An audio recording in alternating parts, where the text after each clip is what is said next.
절에 오면 절에서야 뭐 이렇게 그 부처님 오신 날 즈음에 항상 스승의 날이 있어서 법당에서 자주 진행하고 막 그러는데요.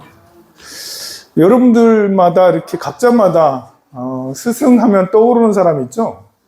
초등학교, 중학교, 고등학교 그때도 있을 거고. 그때만 있는 사람은 사실 불행한 거예요. 왜냐하면 사회생활 하면서도 스승이 있는 게 좋거든요. 사회생활 하면서도 20대에 나의 멘토, 이분은 나를 키워주셨구나. 이분 때문에 내가 성장했구나. 30대에도 누군가 그런 이렇게 마음속에 이분은 참 스승이다 라는 사람이 있으면 너무 좋죠. 40대에도 역시 마찬가지죠. 근데 여러분들은 이제는 스승을 만났어요. 바로 석가모니 부처님. 돌아가셨지만, 열반하셨지만, 열반에 드셨다고 없는 게 아닙니다. 또, 이렇게 내가 직접 보지 않았다고 해서, 직접 느끼지 않았다고 해서 없는 건 아니에요. 석가모니 부처님의 열반에 드신 모습은 항상 열반에 드셔서 온 우주에 가득하고, 바로 내 옆에 계신 부처가 될 수가 있으니까요. 또 여러 가지 화신으로 나타나서 누구라도 나의 스승이 되게 하시는 것도 역시 석가모니 부처님이에요. 그러니 이제는 당신의 스승은 누구예요? 라면 주저없이 나의 스승은 석가모니 부처님입니다. 어떤 분은 나는 관세음보살님이 저희 스승입니다. 이것도 훌륭해요. 나의 스승은 관세음보살. 스승이라는 것은 나를 그렇게 이끌어준 멘토잖아요. 나를 그렇게 하게 하는, 나는 관세음보살처럼 되고 싶다. 나는 지장보살처럼 되고 싶다. 나는 문수보살처럼 되고 싶다. 그렇게 할 수가 있기 때문에 스승은 이제는 여러분들이 더 이상 방황하지 않아도 돼요. 방황했는지 안 했는지도 몰랐지. 스승 없이 사는 것은 방황하고 있는 거예요. 근데 방황했는지 안 했는지도 모르고 살다가 지나고 나서 보니까 내가 너무 오랫동안 방황하고 살았네. 이제는 제 길을 찾아온 것 같아. 라면서 우리 석가모니 부처님의 가르침대로 살아야지. 그렇게 하면 여러분들이 길을 찾은 게 아닐까? 지금 석가모니, 시달타 태자는 아직 길을 찾지. 출가는 했으나 아직 스승을 만나지 못했어요. 그래서 그렇지만 그래도 그럴듯한 이분은 좀 이 당시에 지나고 나서 봐서도 이 사람은 좀 훌륭한 것 같아 라는 분이 알라라 깔라마죠. 알라라 깔라마는 어떤 분이냐? 73페이지 볼까요?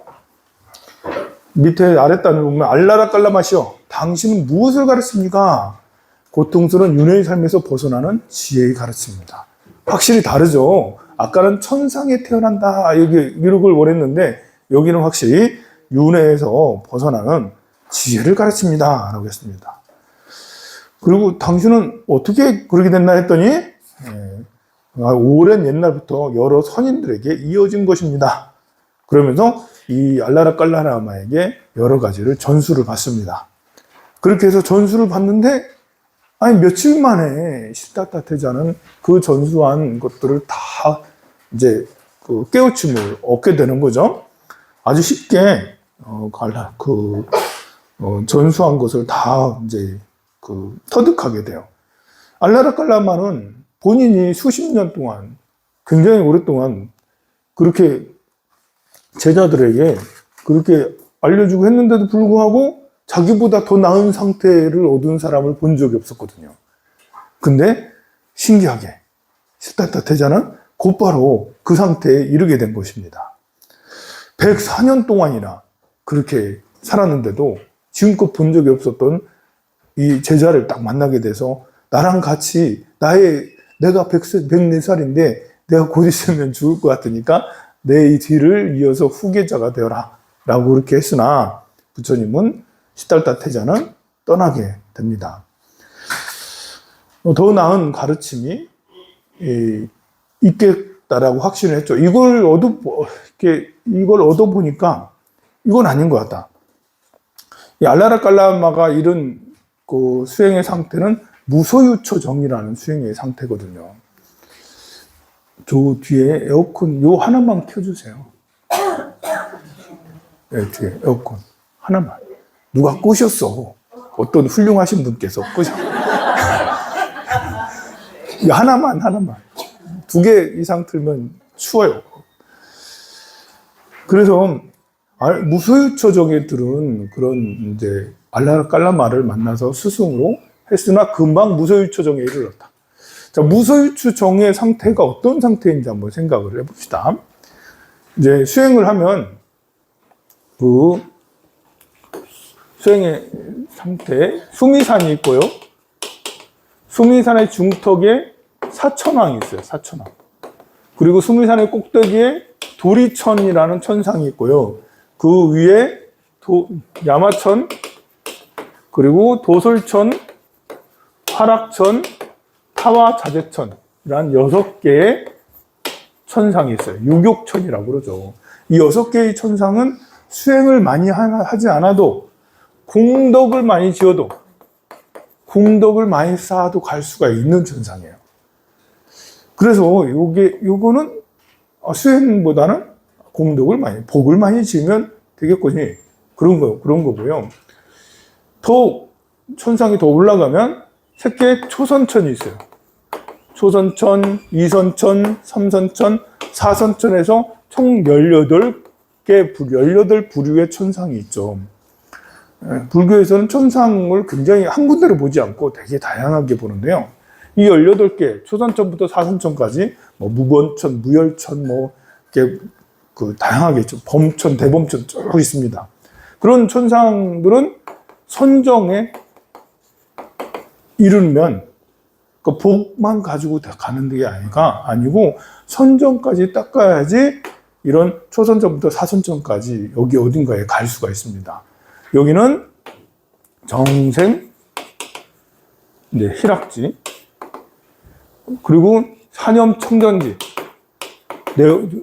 세계에서 가장 높은 곳은 사념청정지라고 해요. 생각을 모두 다 버려서 아주 말띠, 달디, 달리기, 달고, 밤장개, 이런 것처럼 말띠 말고 맑은, 이렇게 사념청정지. 더 이상 티끌이 존재하지 않아. 너무너무 맑은 그런 선정의 상태. 4번째 수행 단계죠. 여기서는 첫 번째는 그냥 기쁜 곳이야. 그리고 이제 3번째는 이희 묘락지. 기쁨에 너무너무 즐거운 거예요. 기쁨, 정생희락. 기쁨이 나타나는 거예요. 이생희락지. 생에서 벗어나는 거예요. 그리고 이희묘락지. 이거 처음에는 희하고 락이 다 있어요. 그러니까 희는 뜰 듯이 기쁜 게 희고요. 락은 고요한 즐거움을 락이라고 해요. 처음에는 뜰 듯이 기쁜 즐거움과 고요한 즐거움이 다 생겼어. 열심히 선정을 닦으니까.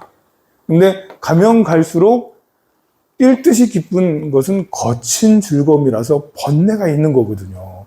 그래서 거친 즐거움은 사라져. 그리고 묘한 즐거움만, 이희 묘락지, 묘한 즐거움만 남죠. 그러니까 선정을 즐기는 묘한 즐거움이 있습니다. 그런데 사념청정지는 거기에서도 벗어나는 거예요. 묘한 즐거움도 번뇌다. 그래서 사념청정지, 생각을 다 버리고 아주 맑디 맑고 맑은 그런 경지에 이르죠. 이것이 새끼 사선정까지 이르는 거죠. 그리고 여기에 더 나아가서 그 다음에 식무변처, 공무변처, 무소유처, 무변처. 자꾸 무변처. 식이, 생각 식자잖아요. 생각이 끝없이 우주 끝까지 이룰 수 있는 그 상태가 무색계 선정에 들면 들을 수가 있어요. 선정으로 치면 아까 말한 사념청정지보다 한 단계 더 높은 거예요. 그리고 이것을 더 가면 공무변처.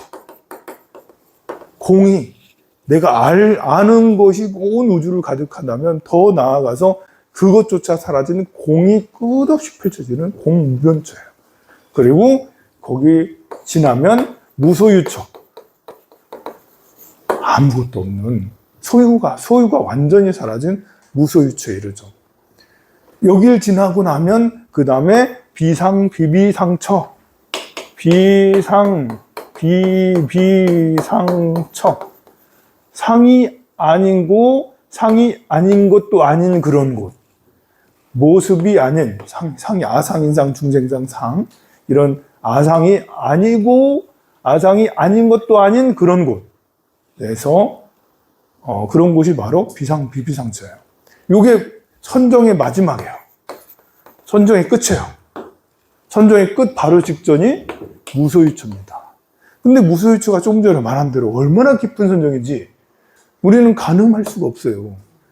우리는 그냥 이렇게 야 너무 기쁘다 선정에 쫙 들면 야 행복하다 이 정도만 있는데 그 정도 가지고는 새끼 초선도 이루지 못한다는 거죠.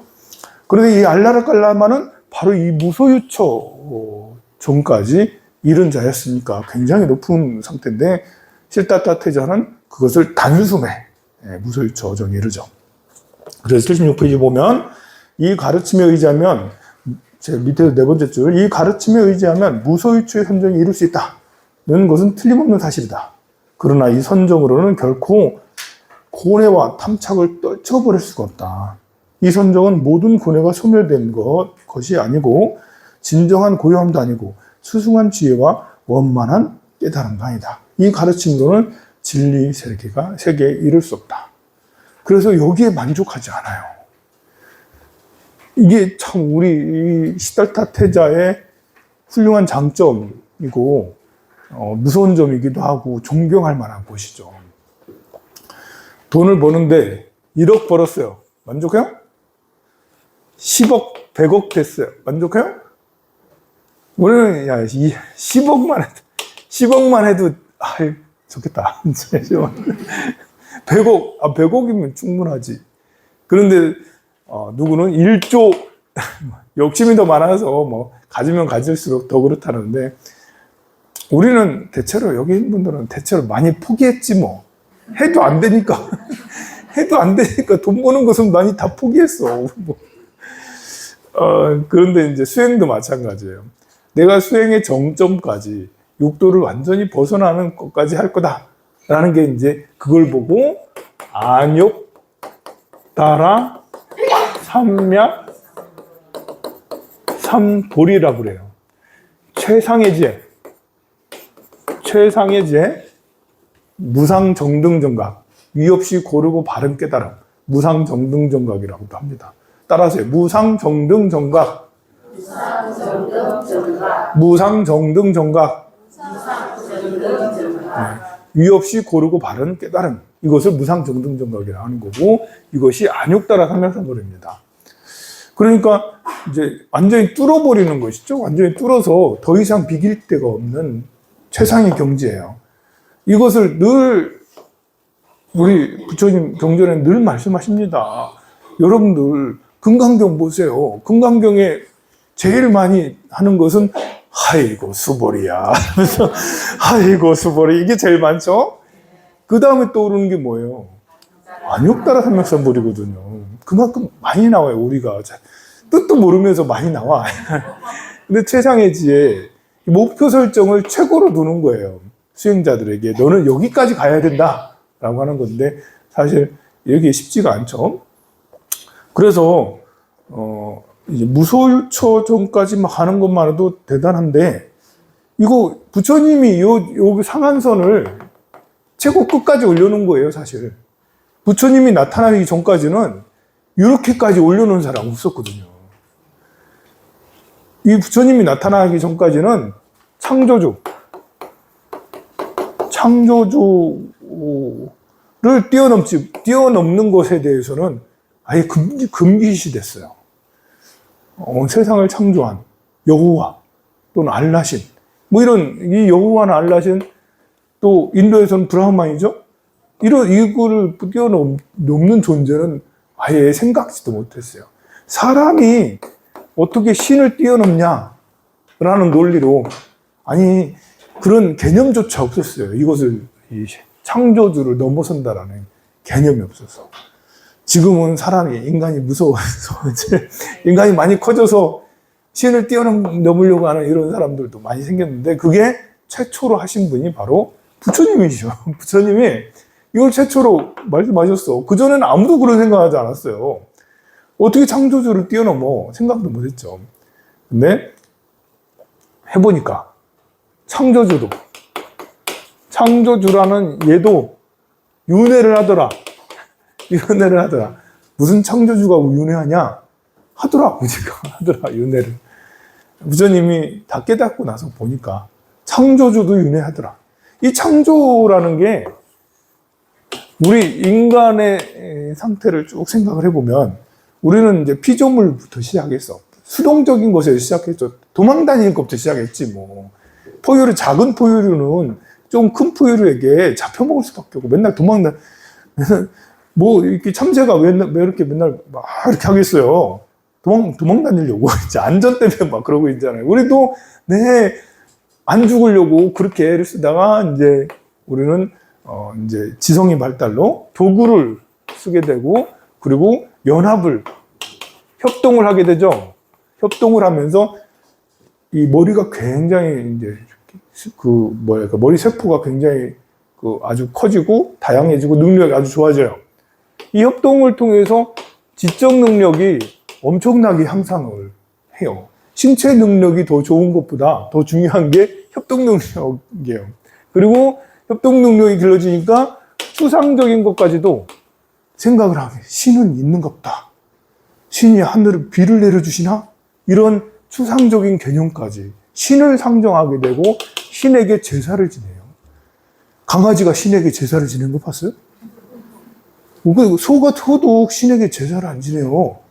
신에게 제사를 지낸다는 자체가 사실 인류 모든 포유류 중에 가장 지적 능력이 향상했다라는 거예요. 우리가 지금 생각할 때는 미신이지 무슨 신을 만들어 놓고 그러지만 사실 인류를 이만큼까지 성장하게 한 것은 신이라는 것을 상정했다.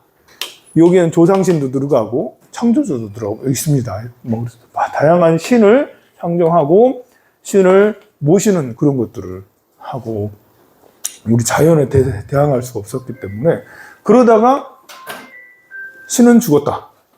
니체가 얘기했죠. 신은 죽었다.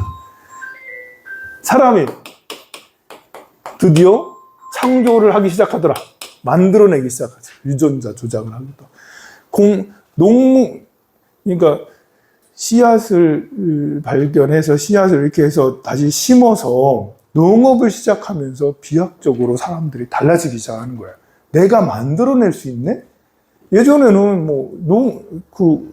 농업하기 전에는 수렵 생활을 하든가 아니면 양치기를 하든가 길러서 이렇게 하는 거 있잖아요. 할 수 있는 역량이 별로 없어요. 생명을 만들어내지를 않아. 사람이. 물론 양이 새로 생명을 낳다라 이거 가지고 얘기할 게 아니고 양을 기르는 거 아니면 있는 고기나 있는 이렇게 다른 것들을 수렵하고 채집하고 가서 사냥하고 이런 것들밖에 없었단 말입니다. 그런데 농업을 한다라는 것은 다르죠. 씨앗을 저장을 하고 저장한 씨앗을 심고 길러내잖아요. 만들어내잖아요. 이게 식물을 만들어낸다는 기쁨이 내 자식을 만들어내는 것처럼 그런 기쁨이 농민들에게 있단 말입니다. 그런 것처럼 만들어내기 시작하고 또 이제 그러면서 정착을 하게 되고 그 정착은 집을 튼튼하게 더 건축수를 좋아지게 하고 도시에 모여 살게. 결국은 이 농업이 발전하면서 잉여 농산물, 농업의 철기까지 동원되면서 도구들이 많이 달라지면서 좋아지면서 잉여 농산물이 생기죠. 잉여 농산물이 생기니까 거래가 가능하죠. 거래가 가능하면서 경제에 대한 관념까지 들어가는 거죠. 그러니 거래를 한다, 잉여 농산물이다, 이것은 물류의 대폭적인 증가를 불러일으키고 물류가 커지면서 물질 문명이 폭발적으로 성장을 하게 되는 것이죠. 그러니 이런 것들이 가면 갈수록 문명이 발달한다 라는 것은 인간이 문명을 창조했다, 만들어냈다. 이런 거대한 구조물까지도 만들어내고, 다 만들어내는. 그래서 지금은 우주까지 보낸다. 하늘을 나는 거, 핸드폰, 스마트폰, 어마무시하잖아요. 굳이 그 신을 통해서 텔레파시 이런 거 하지 않아도 스마트폰으로 해가지고 전 세계 모든 것들을 그냥 내 손으로 다 볼 수가 있는, 보고자 하면 다 찾을 수가 있는 그런 경지에, 그리고 우주까지 쏘아 보내는 경지에 이러고, 그것이 더 발달돼서 AI, 로봇, 갈 때까지 가고 있습니다, 지금. 요것을 만들어내서 나를 대체하는, 인간을 대체하는 더 강력한 걸 만들어내고 있죠. 그래서 얘들이 만들어지고 나면 우리는 이제 사람은 도태되고 얘들이 새로운 역사를 쓰면서 우주를 지배하는 것이 되지 않겠냐. 애들도 계속 성장하니까 애들은 비약적, 우리 인류가 1만 년 동안 만들어 왔던 것들을 이 로봇은 단 몇 년 만에 AI는 다 습득을 다 해가지고 이제 앞으로 우리 인류는 100년이 지나도 만들어내기 어려운 것들을 AI는 10년 또는 20년 안에 그 100년 동안에 그 앞으로 성장할 것들을 만들어내겠죠, 애들은. 어쨌든, 자, 이렇게 되면 창조주. 우리가 말하는 창조주는 거대한 창조주가 있을 수 있고, 창조주도 등급이 있습니다. 온 우주를 창조했다. 할 수는, 은하계를 창조했다. 뭐, 태양계를 창조했다. 뭐, 이런 창조주마다 능력이 또 다를 수가 있어요. 온 우주를 창조했다 해도 부처님한테는 손바닥 아니다. 우주라는 게 크냐? 뭐, 우리한테는 크지만, 막상 물리학적 세계로 들어가면 역시 우주라는 것도 공한 거냐, 있는 거냐, 색이냐,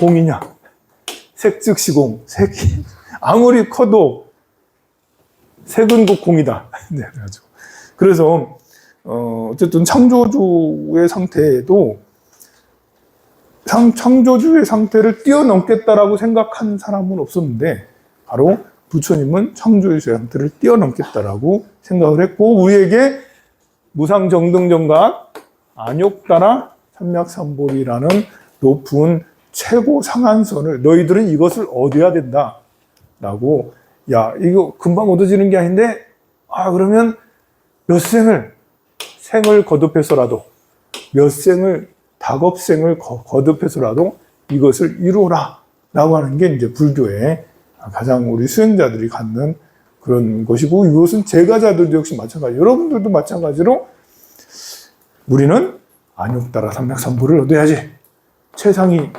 지혜, 걸림없는 지혜, 그러기 위해서 나는 이 생에는 대충 하고 다음 생에 열심히 할게. 그럼 돼요, 보살님. 이 생에는 대충 하세요. 다음 생에 열심히 할게요. 다음 생도 대충 하려나? 그럼 또 다음 생에 또 열심히 하면 되지. 그렇게 해서 하는데, 여기에 있는 시달타 태자는 그런 사고가 없을 때 신기하게도 이건 아닌 것 같다. 무소유처까지만 해도, 그때까지만 해도 이거 이상 넘어간 사람이 거의 없었는데, 자기가 거의 최초로 할 만큼 젊어서, 그것도. 근데 이 미진함을 느꼈습니다. 그래서 다시 또 알라라칼라마를 떠납니다.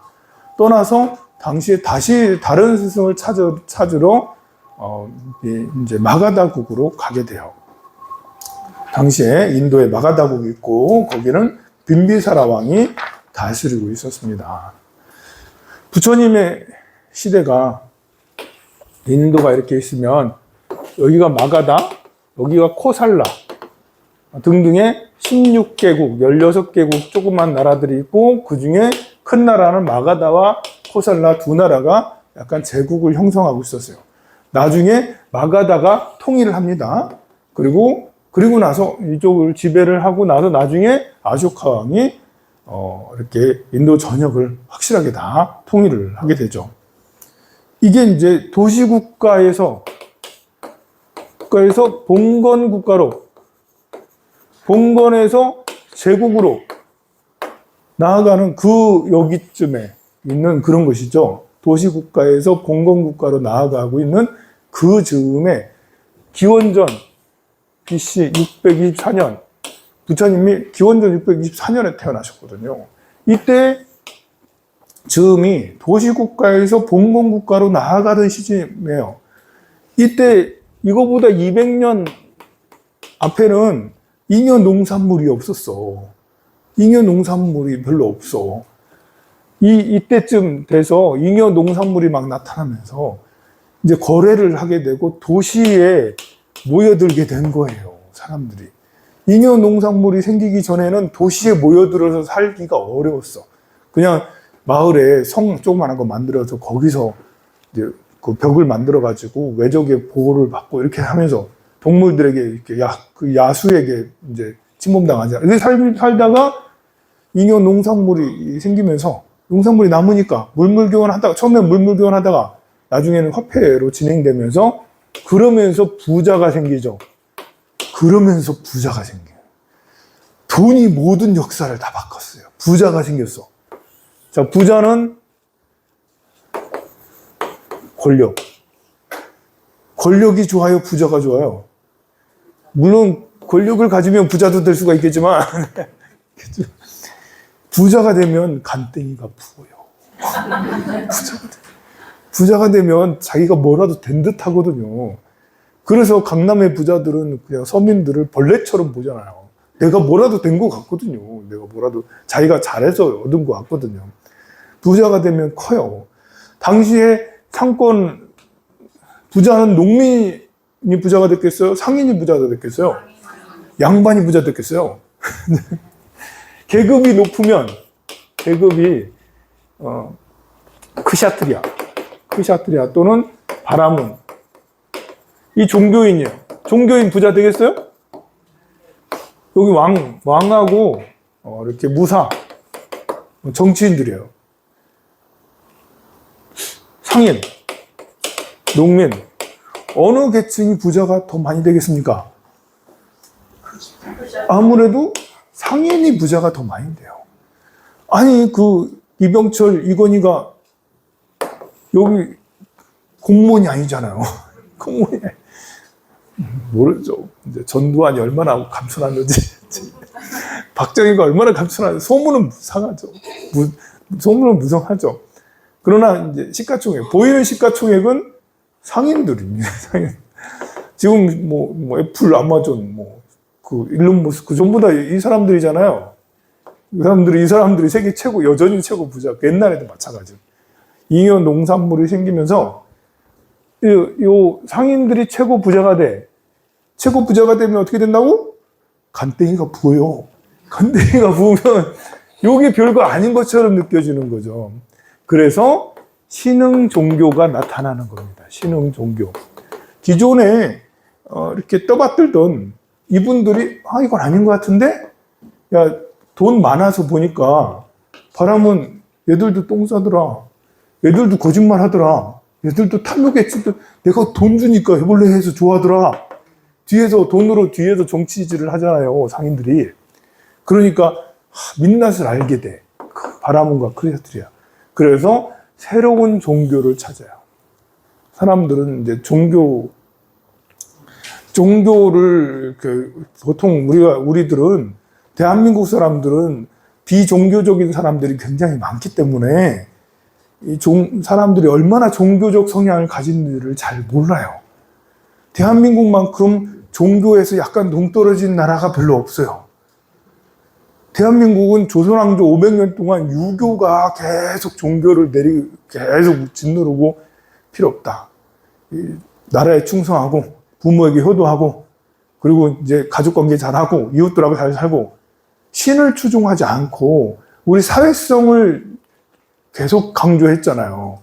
그렇게 500년 동안 하고 나서 이제 일제시대가 지나서 현대 문물이 와다 보니까 여러분들이 절에 다녀도 이렇게 그런 생각에 종교적 그렇게 크지 않아요. 기독교인들만 좀 종교적으로 좀 세지. 그것만 오로지 믿고 이렇게 하는 거예요. 종교적인 게 신앙심이 기독교인들은 좀 세. 그 이외의 사람들은 낯설어 하잖아. 저 개독교 이러면서. 쟤들은 왜 저런 거야? 우리나라 사람들의 보편적인 인식으로는 기독교인 이상한 거예요. 불교인들은 그 정도까지 아니기 때문에 부처님 믿는 사람들은 그래도 저 정도까지는 괜찮은 것 같아. 근데 기독교인들은 왜 저러지? 이러면서 너무 심하다라고 그렇게 여기는데, 그거는 우리가 대한민국 사람들이 다른 나라에 비해서 종교적 성향이 많이 축소되어 있어요. 근데 이제 중동이라든지 뭐 유럽도 많이 줄어들긴 했어요. 아프리카라든지 다른 아시아 국가들은, 중국을 제외한 다른 아시아 국가들은 굉장히 종교적 성향이 여전히 대단히, 미국도 심지어 우리보다 더 종교적입니다. 그런 것이 이제, 그래서 상인들은 우리 사람은 종교를 갖게 되는데, 그래서 신은 다른 종교를 찾게 되고, 여기에서 사문 등등의, 인도 같은 경우는 육사회도 해서 최소한 6개 이상의 신흥 종교가 나타나게 됩니다. 그게 바로 여기서 말하는 80페이지에 보면 신흥 종교가 나타나는데요. 밑에 두 번째 줄, 그들 가운데서도 뿌라나까사파, 빠꾸다까짜나, 아즈따 깨삭 깜발라, 막갈리고살라, 산자야 벨라티부타, 니간따나따부타, 오따까라마부타, 이런 등등의 이분들이 모두 다 교주들입니다. 이 종교인들을 대표하는 교주들입니다. 나름 각자마다 철학들, 사상들을 만들어냈어요. 뿌라나까사파 81페이지 볼까요? 뿌라나까사파는 어떤 사람이었냐면 노예의 아들로 태어났어요. 노예의 아들이면 신분사회에서 아무것도 할 수 없었는데, 역시 사회가, 돈은 모든 것을 변하게 하는구나. 돈은 진짜 세상을 빨리 변하게 합니다. 농경사회, 거의 1만 년 가까이 농경사회였었는데, 이렇게 돈이 풀리고 나서부터는 얼마나 많이 바뀌었어요. 그리고 지금은 돈이 더 많이 풀렸잖아요? 르네상스 이후로는 돈이 그 이전에 농업시대에서는 돈이 많아봐야 그렇게, 통화량이 그렇게, M2 증가율이 별로 높질 않았어요. 통화량 증가율이 그냥 지지부진, 조금, 이 1000년 동안, 기원전부터의 르네상스까지, 이게 통화량 증가율이 거의 없었어요. 우리나라는 심지어 통화를 쓰지도 않았어, 조선시대에. 고려시대가 오히려 통화를 더 많이 썼지. 조선시대에는 농업을 장려해서 상업은 완전히 죽어 있었거든요. 그래서 우리 조선시대 때는, 이제 상업이 전혀 발달하지 못했는데, 그것은 이제 중국의 해금 정책도 영향이 있었습니다. 바다에 나가지 못하게 하는. 네, 그거는 나중에 얘기하고. 그래서 이제 이렇게 통화량의 증가가 거의 없었어. 농업 1000년 동안, 2000년 동안, 기원 전부터 기원 15세기까지 통화량의 증가가 별로 없었어요. 근데 이 15세기 어떤 일이 일어나죠? 15세기에, 여러분들, 그 15세기에 신대륙 발견하게 되잖아요. 신대륙 발견하게 되는, 또 15세기 바로 앞전에 12세기, 13세기는 징기즈칸이 있죠? 징기즈칸이 전 세계를 그냥 하나로 일어나면서 문물이 서로 교류되면서 통화량의 증가가 약간 더 올라오게 되는 거죠. 근데, 이제, 신대륙 발견하면서부터는 통화량이 슉 올라가게 됩니다. 이제, 신대륙에 가서, 프렌트 농협 이런 것들을 해가지고, 사탕수 해오고, 또 이렇게, 음식에 향내 나는 거, 이런 것들을, 향신료 이런 것들을 수입하고 등등의 통화량이 엄청나게 증가를 하게 되죠. 그래서 통화량이 얼마큼 증가하니까 사회가 완전히 점점 해가 달렸어. 50년, 또 50년 정말 다르게 되다가 결국 18세기 산업혁명이 일어나죠. 산업혁명이 일어나면서 다시 또 통화량이 이렇게 또 엄청나게, 물량이 엄청나게 풀리잖아요. 통화량이 다시 또 확 올라오게 돼요. 변화가 엄청나게 빠릅니다. 그때 뉴턴도 나타나고, 엄청난 물리학자 많이 나타나잖아요. 그래서 과학도 많이 발달되면서 물질 문명이 비약적으로 발전하다가 지금은 또 그러다가 이제 산업혁명에서 더 나아가서 지금은 이제 AI 혁명까지, 얼마 전에는 IT 혁명이 있었잖아요. IT 혁명. 이제 윈도우가 나오면서, 이제 컴퓨터가 나오면서 또 한번 엄청 증가를 했는데, 이 증가 속도가 보면 여기에 15세기부터 20세기 중반까지 이만큼 증가했지만, 여기 증가한 건 나중에 알고 보니까 이만큼이었어. 이만큼이었어. 네, 우리가 20세기 들어서면서 윈도우 95 나오면서 퍼스널 컴퓨터 이제 나오면서부터 1990년 전후에서 퍼스널 컴퓨터가 나왔잖아요. 그때부터 30년 동안 이만큼, 여기 이만큼이지 하고, 여기 스마트폰 나오고, 그러면서 다시 이만큼을 통화량이 엄청나게 증가했고, 코로나 생기면서 또 통화량이 훨씬 더 증가했어요. 그래서 참 빨리 변화해가고 있는 그런 사회. 앞으로 통화량은 더 많이 증가할 수도 있어요. 할까요? 아니면 자본주의가 망할까요? 네, 자본주의의 위험이 닥치고 있죠. 우리 자본주의의 위험. 자본주의의 위험은 우리 1920년대, 1930년 전후에서 이때 자본주의의 위험이 생겼었죠. 끝없이 성장하던, 산업혁명 이후에 끝없이 성장하던 자본주의.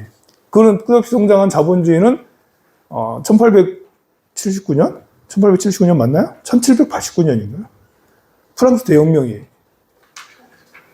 1789년인가요?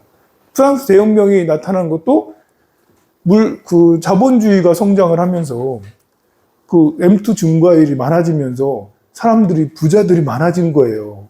그리고 귀족이 별로 대단하지 않고 왕이 대단하지 않은 거예요. 시민들이 혁명을 일으켰잖아요. 그래서 프랑스 대혁명이 일어났어요. 그 이후로 모든 사람들은 다 평등하구나. 노예가 사라지게 된 거죠. 노예가 사라지게 된 게 프랑스 대혁명으로 인해서, 프랑스 대혁명을 일으키고 나서 나폴레옹이 유럽을 해방시켜야겠다. 다른 유럽의 왕들을 다 없애고 공화정으로 다 만들어야겠다라고, 그래서 나폴레옹이 그런 원력을 세워서 그런 전쟁을 일으켰잖아요. 결국은 자기가 졌지만, 그렇게 해서 자본주의가 계속 성장을 했는데, 1930년대가 되면서 갑자기 미국이 자본주의를 대표하는 나라 아닙니까? 미국의 이제 완전히 대공황. 1930년 대공황이 일어난 거예요. 그래서 거의 대부분의 사람들이 실직을 하게 되고, 그때 돈이 이만큼, 주식이 이만큼 올라가고, 자본이 이만큼 올라가다가 하루 이틀 만에, 일주일 만에 폭락해서 30% 떨어지고, 그 한 달 만에 30%, 40% 모든 자본들이 완전히 풍선이 펑 하듯이 터듯이 팍 터져버려서 거의 대부분 그냥 신기하게 어제까지는 부자였는데 오늘부터 다 부도 처리되고 다 실직자 되고, 이렇게 거의 대부분 50% 이상의 사람들이 실직했던 상태가 1930년 대공황 시절이었거든요. 그때 혜성처럼 나타난 게 이제 루즈벨트 대통령이 뉴딜 정책으로 인해서 겨우겨우 대공황을 하려고 노력했는데 탈출이 쉽지가 않았어요. 대공황 탈출은 2차 세계대전이 생기면서 완벽하게 탈출합니다. 신기하게. 전쟁이 대공황을 탈출하게 해요. 이때 1930년대, 이때 자본주의가 무너졌다라고 해서 나타난 게 뭐겠어요? 이때 유행한 게 뭐예요? 러시아 혁명이잖아요. 1917년에 러시아 혁명했던 공산혁명이 이때 엄청나게 세상에 지지를 받아요. 우리나라 사람들도, 우리나라 독립운동가의 대부분은 이 공산혁명에 대해서 굉장히 지지했던 사람들이에요. 왜 지지했겠어요? 자본주의가 이렇게 박살났으니까 답은 공산주의였다라고 생각했던 사람들이 지식인들이었어요. 그렇게 될 수밖에 없죠. 자본주의가 완전히 폭망해가지고 전 세계 노동자들이 다 손가락만 빨고 있고, 뭐 이렇게. 심지어 뉴욕에 이렇게 급식을 누가 했냐? 갱단들이 급식하고 할 때, 갱단들이 주는 거 가지고 거의 연명하고 살았으니까요. 그런데 그것이 다시 올까? 안 올까? 안 왔으면 좋겠죠. 그죠? 안 왔으면 좋겠는데, 이놈의 미국이 빚이 너무 많아. 빚이 보통 많은 게 아니라 1.6 1.6조 달러죠? 1.6조 달러를 이자로 계속 내야 돼. 해마다. 해마다 1.6조 달러. 우리나라 2천조 원이거든. 2천조. 1,600조 원, 1,700조 원을 1조 달러 이상, 1.2조 달러인가요? 이렇게 1조 달러 이상 1,600조를 매년마다 이자를 내야 돼요. 빌린 게 너무 많아가지고. 그럼 아무리 미국이 성장을 많이 해도 빚이 너무 많은데? 언젠가는 이거 폭삭 주저앉는 거 아니야? 그래서 나스닥하고 이렇게 S&P 올라가는 거 봐요. 뭐 이러면 여기 대공황하고 비슷해. 그래가지고 되는 거 아닌가? 이래 되면 자본주의가 다시 한번 대공황처럼 폭망하는 거. 자본주의 폭망 조짐은 2008년에 있었잖아요. 이때 한번 대공황 이후에 다시 한번 2008년에 전 세계에 물음표를 던졌죠. 자본주의는 옳은가? 이때 중국이 달라지게 돼요. 중국이 계속해서 자본주의를 추종했잖아요. 흑묘, 백묘부터 시작해가지고 덩샤오핑이 계속 야 우리 개혁 개방해야 돼. 뭐 이제 계속 그렇게 했었는데 그래서 이제 장쩌민도 그렇고 후진타오도 그렇고 쭉 하다가 뭐 2008년이 되면 이거 서방이 무너지는 걸 보고는 야 이거 아닌 것 같다. 이거 좀 이상하네? 해서 정책을 급 선회하기 시작해요. 이때부터. 그리고 나서 시진핑이 나타나가지고 지금의 이제 중국. 이 영향이 다 있는 거예요. 이게 보면. 근데 이후로 이제 다시 또 2008년 이후로 이거보다 더 큰 폭락이 나올까? 안 나올까? 그건 잘 모르겠고요. 자, 그래서 다시 페이지 뿌라나카스파 노예의 아들로 태어난 사문이었어요. 이런 일이 있을 수가 있는 거예요. 사이비가 아니라 그냥 교주인데 이 교주님께서 노예시네? 그런데도 교주로 믿고 따를 수 있는 그런 풍조? 그런 변화가 나타난 거죠. 당시만 해도 바람문만 그럴 수가 있었는데 이 뿌라나카사파는 어떤 생각을 했냐? 그를 혐오하고 비판하는 이들은 나체 수행자였던 그를 도망치다가 주인에게 붙잡혀 옷을 빼앗기고는 평생 발가벗고 사는 자. 그러니까 뿌라나카사파는 옷을 걸치지 않고 살았다라는 것이죠. 그런 배다에 근거한 제사의 공덕과 도덕, 바람들의 권위를 부정했고요. 도덕이란 특정 사회의 일시적 관념일 뿐 영원한 규칙도 진리도 될 수 없다. 라면서 신랄하게 비판했습니다. 도덕에 대해 신랄하게 비판했어요. 살생, 음주, 강도 등의 행위가 악업이 아니다. 살생하고 도덕질하고 음주하고 간모하고 그냥 이제 뭐 강간하고 이런 것들에 대해서도 악업이 아니다라고 악업에 의한 과보도 존재하지 않으며 제사, 보시, 극기, 절제 이런 절제하는 이 도덕을 지키고 교양을 지키고 이런 것들도 역시 선을 쌓는 것이 아니다. 라면서 선의 과보를 완전히 부정한 사람이 나타났는데 그게 바로 뿌라나카사파였습니다. 지금도 역시 이런 생각을 가진 사람들이 있어요. 드물지만 있습니다. 뿌라나카사파는 지금도 현존하는 그런 생각인데요. 당시에 이런 생각을 해서 한 팔을 읽었죠. 그 다음에 빠꾸닥 같잖아. 빠꾸닥 같잖아. 이름이 참 그러네요. 뻐꾸기 같기도 하고 뭐 복구기까지 갔네 이러면서 그래 7가지 요소 중 흙, 물, 불, 바람, 괴로움, 즐거움, 영혼으로 세계가 구성되어 있다라면서 세계가 7가지로 구성되어 있다라고 주장을 했습니다. 그리고 이 외에 인격적 주체는 달리 없다고 주장하고 7가지 요소는 파괴되지 않고 상처받지도 않을 것이므로 예리한 칼로 사람의 머리를 베어도 그 사람의 생명을 빼앗는 것이 아니다. 단지 칼이 7가지 요소들 틈으로 삐집고 들어가는 것에 불과하다. 내 몸에 칼이 들어왔는데 이런 요소에 딱 삐집고 들어오는 것에 불과하다. 뭐 이렇게 주장을 했습니다. 행위와 인격의 주체를 인정하지 않고 도덕과 윤리를 불필요한 덕목으로 봤습니다. 위에 뿌라나카사파랑 비슷하죠. 비슷하면서 약간 주장이 다른 아지타케사 깜발라 흙물, 불, 바람 4가지 요소만 실제로 인정했고 몸과 감각기관과 감각기관의 대상 등이 모두 이 4가지 요소로 구성된 것이고 그런데 의식은 누룩에서 술이 생기는 듯 물질에서 생성된 것이다 라면서 의식에 대해서 어떤 정의를 내렸습니다. 누룩에서 술이 만들어지고 하는 것처럼 그렇게 해서 몸에서 의식이 나타난 것이다. 그런 현명한 자건, 어리석은 자건 죽으면 몸과 감각기관이 파괴돼서 사대 외에는 아무것도 남지 않는다라고 단멸론을 주장했습니다. 자, 이렇게 비슷한 생각을 하고 있는 사람들이 여전히 있습니다. 마칼리 고살라는 한때 니간다 나타부타와 함께 수행했었는데요. 니간다 나타부타는 나중에 나옵니다. 단식과 고행으로 완벽한 자기 억제를 얻었다고 신들이 칭찬을 받은 마칼리 고살라입니다. 그 역시 나체로 생활했고요. 마가다와 꼬살라 등지에 많은 지지자들이 확보되었어요.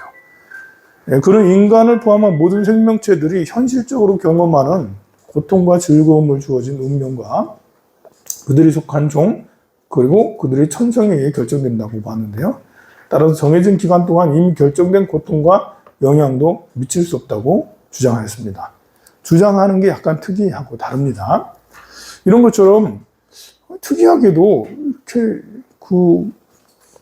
이 마칼리 고살라라든지 뿌라마 까사파라든지 니간타 나타부타 육사회도 중에 이 세 종류들은 옷을 안 입고 옷을 안 그냥 우리 이제 동양의 쪽에 유교 문화에서는 도저히